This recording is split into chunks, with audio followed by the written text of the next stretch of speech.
따라합시다. 순종함의 복을 누립시다. 요즘 제가 순종이라는 주제에 대해서 좀 묵상하고 있는데 묵상하고 기도하다가 주신 말씀, 순종이 제사보다 낫고 듣는 것이 순양의 기름보다 나으니, 말씀 중심으로 말씀의 은혜를 나누고자 합니다.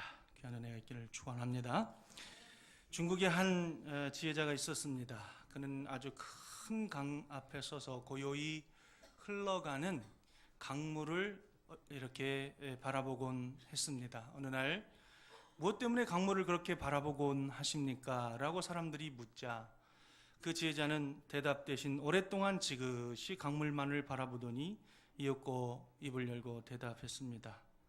고요히 흐르는 강물은 선한 사람들과 비교할 수 있습니다. 강물은 강이 어떻게 구부러지든지 간에 그 강이 만들어주는 길을 따라 말없이 흘러갑니다.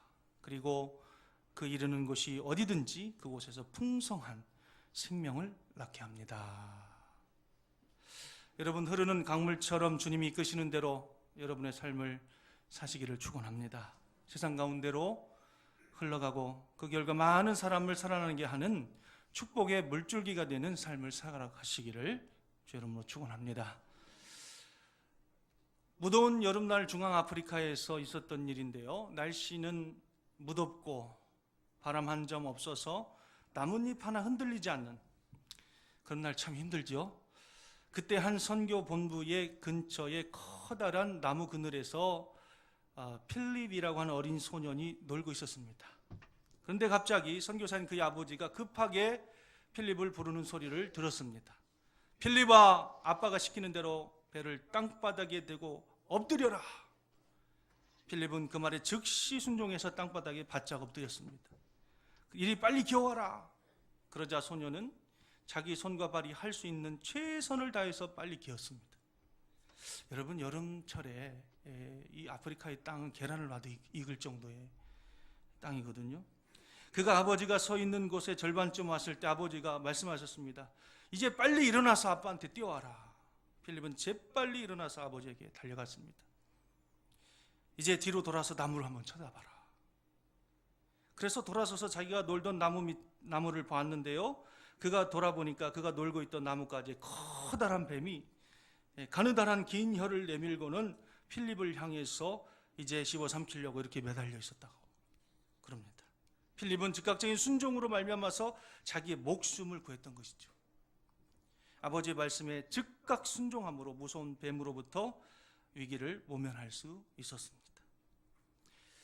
여러분, 필립처럼 즉시 순종하는 삶을 사십니까? 여러분, 무엇보다 예수님께 순종하고 사십니까? 여러분은 예수님께서 내게로 오라 이렇게 말씀하시는 음성을 주실 때에 주님께로 나아가시는 순종을 하셨습니까? 만일 여러분이 예수님께 나오면 주님께서는 그 뱀보다 훨씬 더 위험한 적으로부터 여러분을 안전하게 보호해 주실 줄로 믿습니다. 여러분, 이처럼 순종이라고 하는 주제는 성도가 이 땅을 살아가는 동안 신앙생활에서 참으로 중요한 것입니다. 여러분, 우리가 오늘 이 주일 예배를 드리고 있습니다만 이 예배도 하나님의 이 땅을 향하신 하나님의 구원의 계획과 우리로 향하신 그 부르심의 뜻에 한목적하게 순종하는 삶을 여러분들이 치밀하게 살아가는 그런 삶이 전제될 때 하나님께서 기뻐 받으시는 예배가 되는 줄로 믿습니다. 윌리엄 거넌이라고 하는 청교도는 이런 얘기했습니다. 순종이 없는 제사는 신성무독이다. 윌리엄 세이커는 순종 안에서 사는 것은 우리의 피할 수 없는 의무지만은 순종을 떠나 사는 것은 우리의 완전한 파멸을 초래하는 것이다. 토마스 왓슨은 이런 얘기했습니다. 하나님은 우리에게 유익이 되는 것만을 명령하신다. 이스라엘아, 주님이 너에게 원하시는 것은 무엇이냐? 주 하나님을 경외하고 주님이 너희를 위하여 오늘날 너에게 명하는 주의 규례를 지키는 것이 아니냐. 하나님께 순종하는 것은 우리의 의무라기보다는 오히려 특권이다. 여러분, 순종은 특권인 줄로 믿으시기를 바랍니다. 그런데 오늘 이 순종의 특권을 알지 못한 채 구원의 하나님의 이 구원 계획이라고 하는 큰 그림을 바라다보지 못하고 그 속에서 자기의 삶을 이해하지 못하고 실망스럽게도 개인의 탐욕에 눈이 멀어서 하나님의 말씀에 청종하지 못하고 파멸을 맞는 한 사람의 슬픈 이야기가 등장합니다. 그는 바로 사울 왕입니다. 사울이 온전히 하나님 말씀에 순종하지 못하는 이유는 무엇이었을까요? 그가 왜 하나님의 말씀을 따르는 데까지 실패하였을까요? 따르는 데 실패했을까요? 첫 번째는 물질에 대한 집착 때문이다 라고 하는 것입니다. 8절과 9절을 한번 읽어보겠습니다. 15장 8절과 9절입니다. 시작. 아말렉 사람의 왕 아각을 사로잡고 칼날로 그의 모든 백성을 진멸하였으되 사울과 백성이 아각과 그의 양과 소의 가장 좋은 것 또는 기름진 것과 어린 양과 모든 좋은 것을 남기고 진멸하기를 즐겨 아니하고 가치 없고 하찮은 것은 진멸하니라. 사울은 순종하기는 합니다. 그러나 부분적으로 순종합니다. 마음을 다하지 않습니다. 그 진멸하기를 즐겨하지 아니한다고 마음을 다하지 않는, 하나님을 따르기는 하는데 말씀 그대로 순종하지 못합니다. 하나님과 사울 사이에 뭔가가 중간에 끼어 있는 거예요. 그게 바로 물질에 대한 집착입니다. 여러분, 9절은 이 부분에 대해서 다음과 같이 증언합니다. 사울과 백성이 아각과 그의 양과 소의 가장 좋은 것 또는 기름진 것과 어린 양과 모든 좋은 것을 남기고 진멸하기를 마음속에 즐겨하지 아니하고 가치 없고 하찮은 것은 즐겨한다.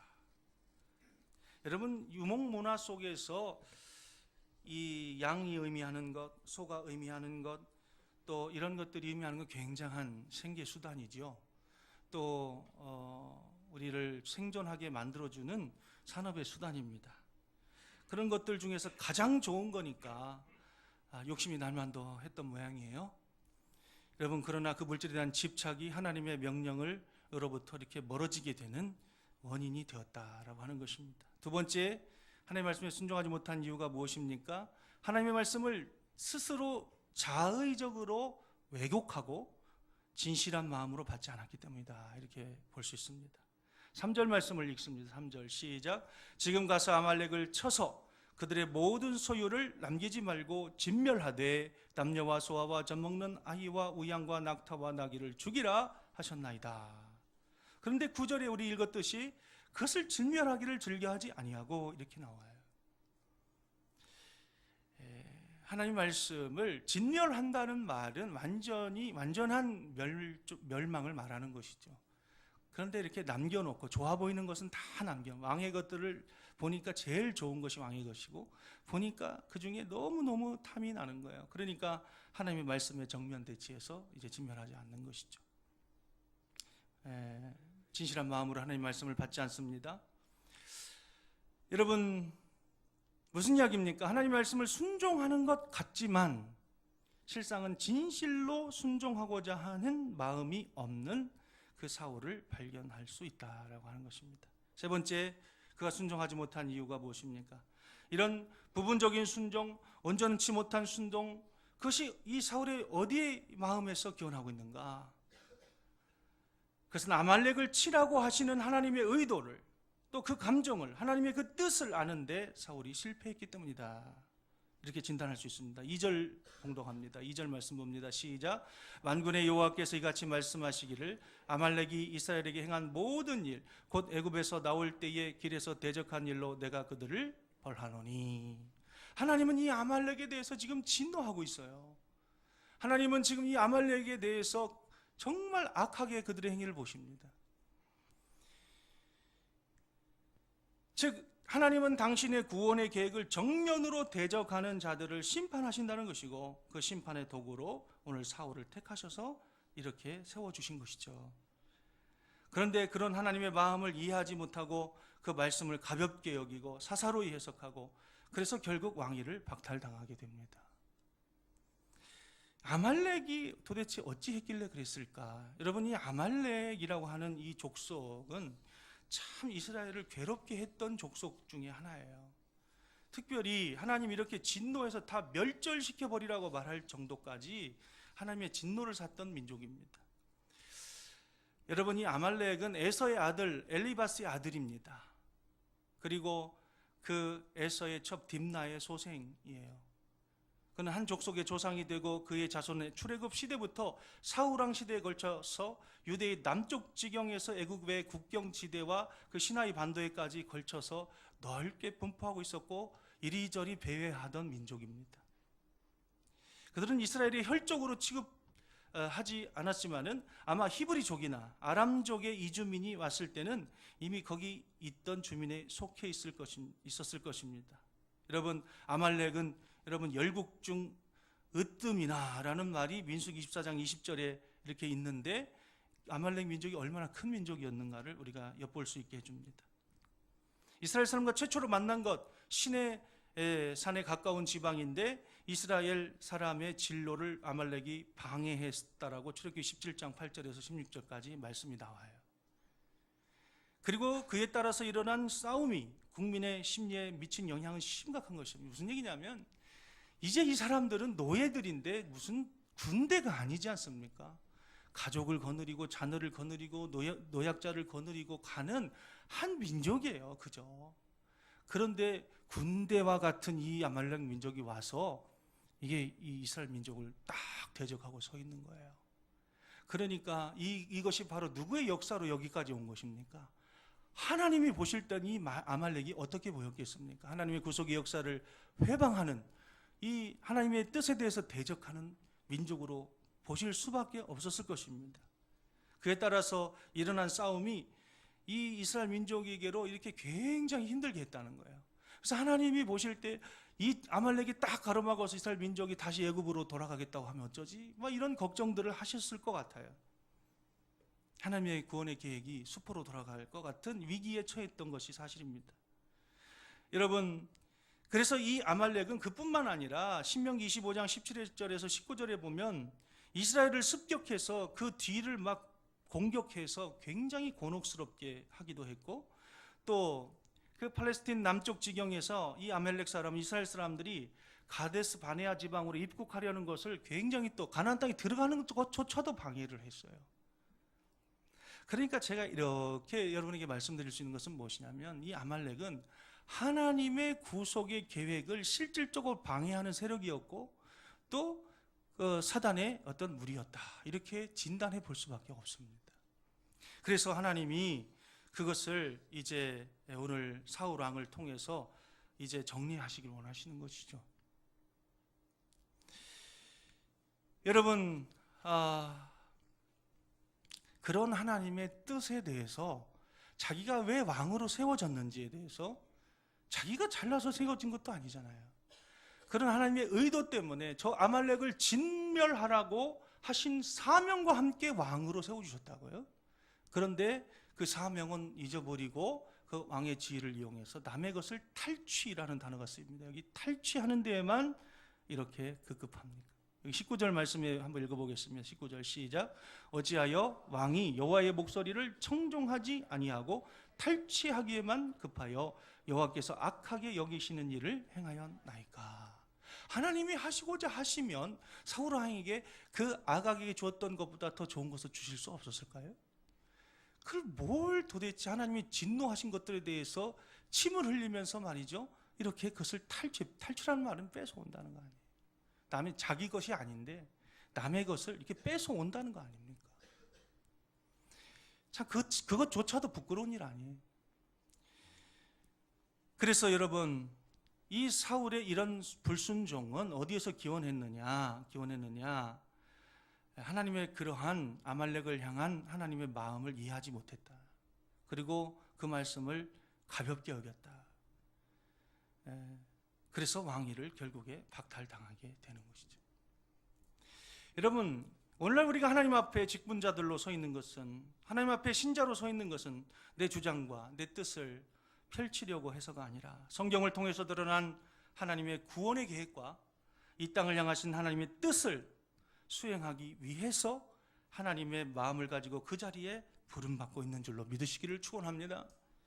그런데도 오늘날 우리들은 얼마나 직분을 주신 것에 대해서, 성도로 부름받는 것에 대해서 그 의미를 알지 못하고 사울과 같이 행할 때가 많습니까? 그래서 하나님의 마음을 아프게 해드리는 일이 얼마나 많습니까? 하나님은 오늘날 우리를 순종의 종으로 부르신 줄로 믿습니다. 하나님이 얼마나 마음 아프셨으면 이제 순종의 종으로 사실 예수 그리스도를 이 땅 가운데 보내주셔서 어떻게 하나님의 뜻을 받들어 순종하는 것이 이제 중요한가를 보여주셨고, 왜 우리가 순종해야 되는지를 명백하게 알게 해주셨어요. 그래서 우리 이 땅 가운데 오신 예수 그리스도는 바로 순종의 종이신 줄로 믿으시길 바랍니다. 하나님의 뜻을 온전히 받고 이 땅 가운데 파송되어 오신 분이 바로 예수 그리스도고, 날마다 그 주님은 그 나를 보내신 이의 뜻을 행하며 그렇게 살아가는 것이 본인의 양식이라고 말할 정도로 그렇게 하나님의 뜻을 성취하는 일에 순종하셨습니다. 그리고 십자가를 지시는 것이 하나님의 뜻일진데 나의 원대로 마옵시고 아버지의 뜻대로 되기를 원합니다 라고 땀방울이 핏방울이 되도록 기도하시며 순종하셨던 주님이세요. 우리가 그러한 주님의 공로에 덧입어 순종의 영이신 성령을 받게 된 줄로 믿습니다. 성도가 그래서 이 땅에 어떻게 살아가야 되겠습니까? 순종의 종으로 우리가 살아가야 되는 것이죠. 예수님처럼. 그 순종은 여러분, 그렇다면 무엇을 위한 순종이 되어야 되겠습니까? 바로 죄악으로 망가진 이 세상을 하나님의 종들을 통하여 다시 회복시켜 내시려는 그런 하나님의 비전에 대한, 이 세상을 향하신 하나님의 플랜, 하나님의 그 계획에 대한 순종을 말하는 것인 줄로 믿습니다. 사랑하는 금강교회 성도 여러분, 이런 하나님의 비전에 순종하시는 여러분들이 다 되시기를 축원합니다. 그래서 순종함의 축복들을 다 받아 누리시게 되기를 간절히 축원합니다. 그러면 이런 하나님의 비전에 순종하게 될 때 주시는 축복이 무엇이냐? 오늘 본문을 좀 거꾸로 읽으면서, 거꾸로 성경 읽기죠. 거꾸로 성경을 읽으면서 한번 순종할 때 주시는 복이 무엇인가를, 불순종으로 받는 이런 심판도 있지만 이 본문에는 동일하게 순종하여 주시는 복이 있어요. 하나님의 말씀의 속성은 언제든지 그런 언약적인 구조를 가집니다. 자, 봅시다. 생략돼 있지만, 행간에 숨어 있지만 우리가 순종할 때 주시는 복을 한번 생각해 봅시다. 첫 번째, 따라합시다. 세움의 복이다. 세움의 복이다. 23절을 여러분 보시면 23절 하반절에 보면 왕이 여호와의 말씀을 버렸으므로 여호와께서 왕을 버려 왕이 되지 못하게 하셨나이다 라는 말씀이 나옵니다. 다시 말하면 여호와의 말씀의 성취를 위해서 하나님은 사무엘 선지자를 통해서 사울을 이스라엘 왕으로 기름을 부었어요. 1절과 2절 말씀에 보면. 그런데 그 말씀의 성취로 나아갔어야 할 그가, 사울 왕이 여호와의 말씀을 버린 결과 여호와도 왕을 버렸다. 왕이 되지 못하게 하셨다. 즉 하나님 앞에서의 이러한 직위나 직분이나 부르심이라고 하는 것은 하나님의 말씀을 수행하고 이루기 위해서, 성취하기 위해서 주신 것이지 그것을 통해서 불순종하는 도구로 삼아서는 안 된다라는 사실을 깨달을 수 있어요. 그러니까 하나님은 어떤 자를 세우신다는 결론을 얻습니까? 하나님의 말씀을 청종하는 자를 세우신다라고 하는 것입니다. 순종할 때 여러분, 순종형을 가지고 하나님의 뜻을 붙들고 나가고자 하는 자를 하나님께서 세상 가운데 세우세요. 할렐루야. 여러분이 부르심이 어떤 영역 속에서 살아가는지 저 다 알 수 없지만 그 영역 속에서 여러분 세워지는 축복이 있기를 축원합니다. 순종의 영을 가지고 기도하는 자를 세우세요. 그리고 그곳에서 장이 되게 하시고 위로 올라가게 하시고 승진하게 하시고 하나님의 뜻들을 성취해 나가는 자들을 하나님은 오늘날도 사용하고 계시다라고 하는 것입니다. 할렐루야. 두 번째 복은 따라합시다. 연락되는 예배의 복이다. 예배를 드려도 여러분, 형식적으로 드리는 예배 1000만 번을 드려도 하나님 못 만나요. 연락 단 한 번을 드려도 하나님 앞에 연락되는 예배를 드리셔야 되는 줄로 믿습니다. 20절 21절을 한번 읽어보겠습니다. 시작. 사울이 사무엘에게 이르되 나는 실로 여호와의 목소리를 청종하여 여호와께서 보내신 길로 가서 아말렉과 아각을 끌어냈고 아말렉 사람들을 진멸하였으나 다만 백성이 그 마땅히 멸할 것 중에서 가장 좋은 것으로 길갈에서 당신 하나님 여호와께 제사하려고 양과 소를 끌어왔나이다 하는지라. 이 사울이 얼마나 간교하냐면요, 9절 말씀에 성경은 뭐라고 말합니까? 사울과 백성이라고 말씀하고 있어요. 사울과 백성이 그 진멸하기를 즐겨 아니했다. 그렇게 나오는데 이 사울은 선지자에게 뭐라고 답변하냐면 자기의 정당성을 주장하고 그 백성의 불의함을 이제 주장해서 자기 책임을 백성에게 전가시킵니다. 다만 그 백성 21절에 20절에는 나는 실로 여호와의 목소리를 청종하고서 이렇게 아말렉 사람을 진멸했지만은 21절에 다만 그 백성이 말이죠, 그 마라 땅이 멸할 것 중에서 제사하려고, 하나님께 제사하려고 양과소를 끌어왔다. 가증스러움까지 더합니다. 가증스러움. 예, 책임 전가와 자기의 책임 회피, 또 책임의 전가, 그리고 하나님 아버지 앞에 자기 합리화, 또 가증스러움까지 더해요.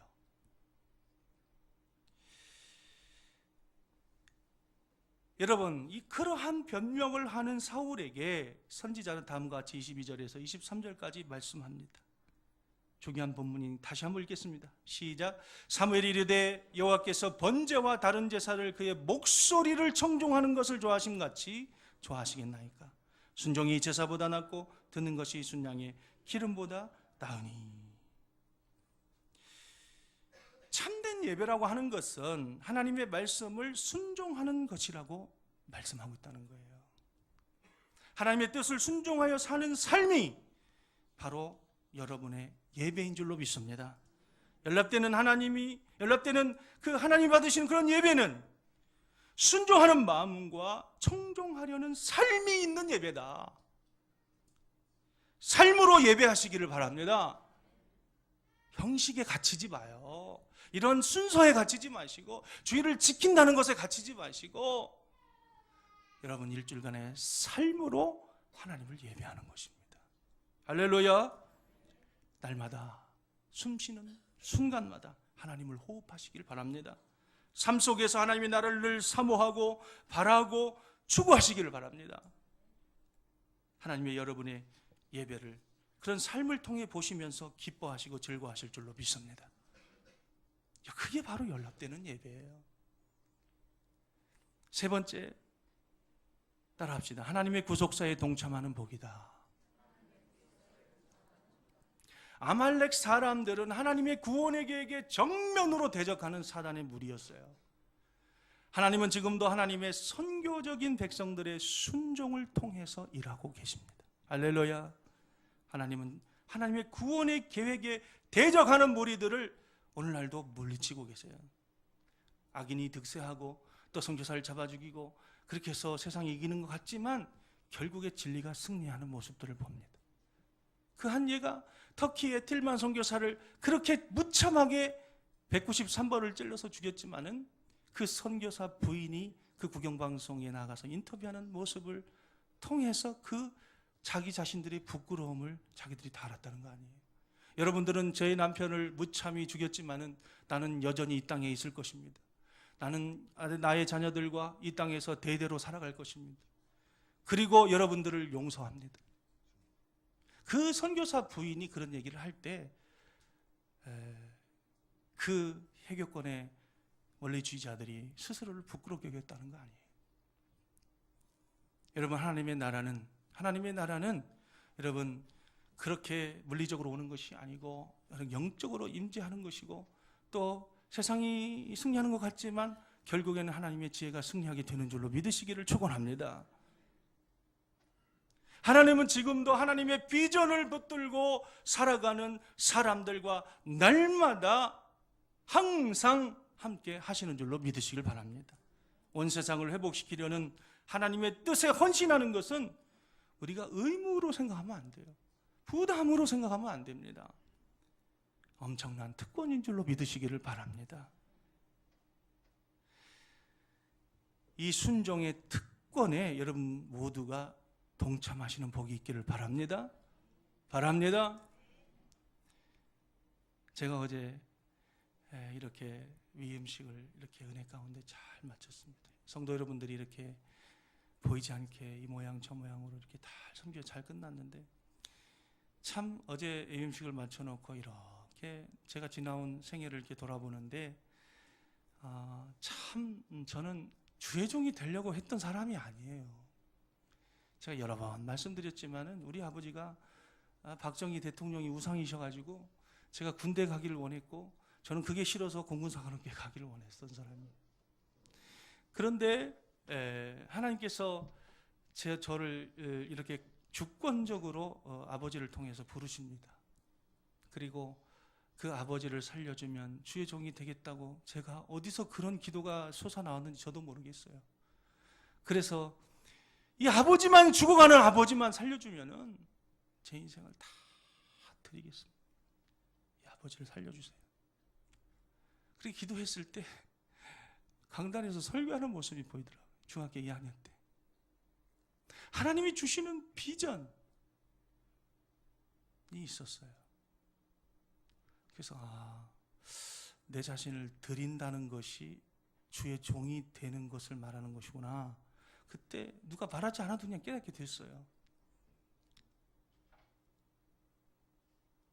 그리고 이제 중학교, 고등학교 뭐 이렇게 졸업하면서 신학교 가기 위해서 애를 씁니다만 결국에 고3 그 마지막 대목에서 야, 너 정말 순종할 수 있어? 내가 지금 이런 상황에서 아버지도 돌아가시고 어머니도 돌아가시고 이런 상황에서 너 정말 순종할 수 있어? 너 앞으로 어떻게 살아가려고 그래? 너 나중에 결혼하면 어떻게 살아가려고 그래? 이성적으로 막 하나님의 부르심에 대해서 공격받는 이게 아말렉이에요. 이게 아말렉. 그 믿음을 뛰어넘기까지 10년이 걸렸습니다. 10년. 순종하기까지 10년 걸렸어요.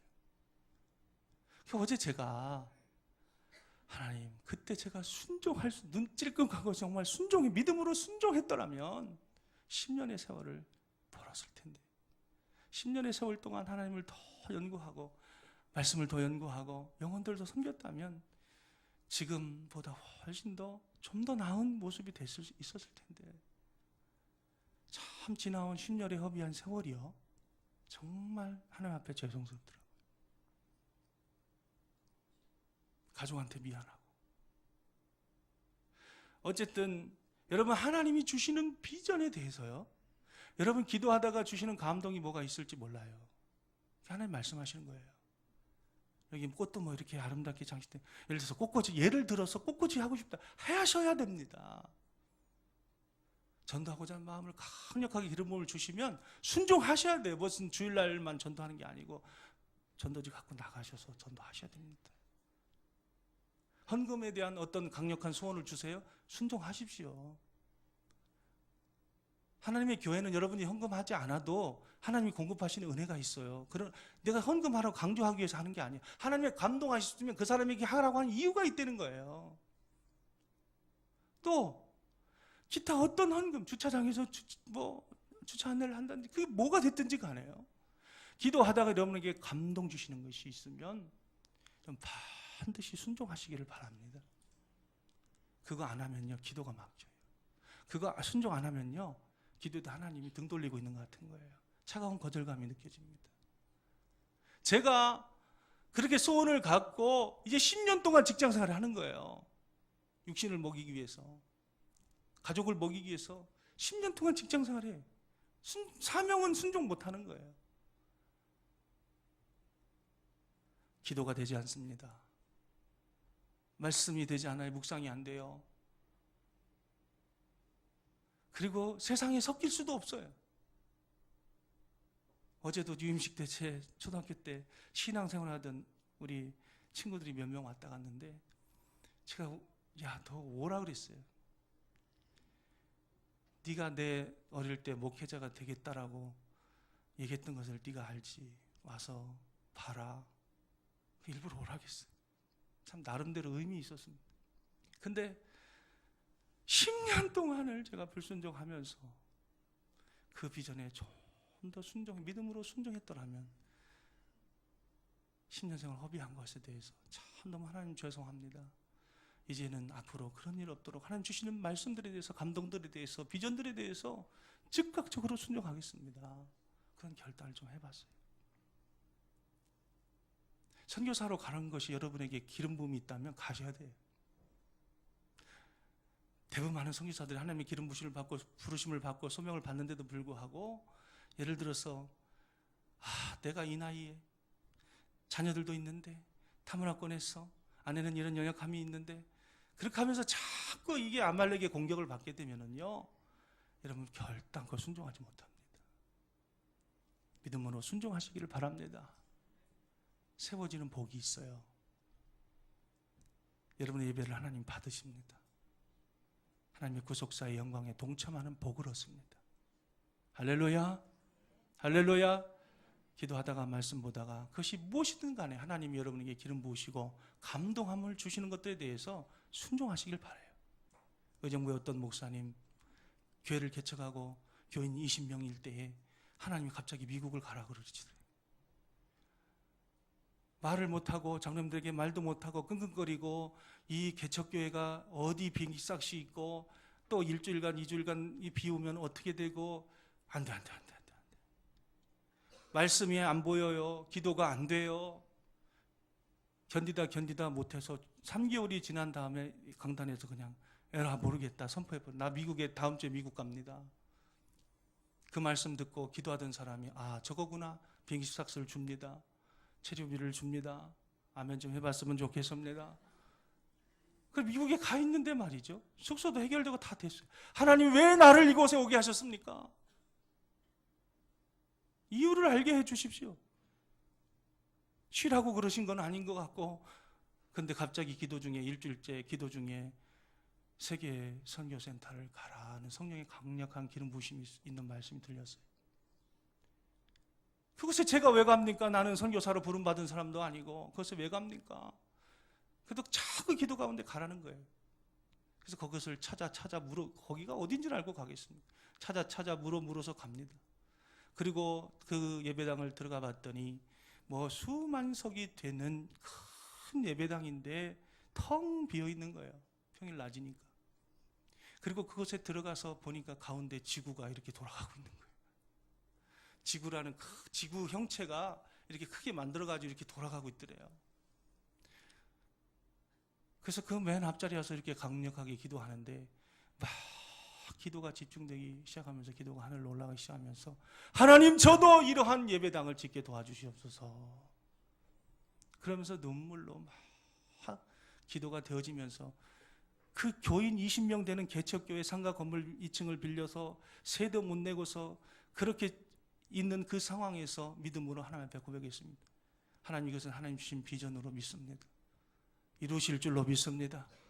그렇게 하고 돌아왔대요. 하나님 그거 보여주려고 미국 가라 한 거예요. 한국에 돌아와서 말을 못해요. 아무 말도 못합니다. 혼자만 기도하기 시작합니다.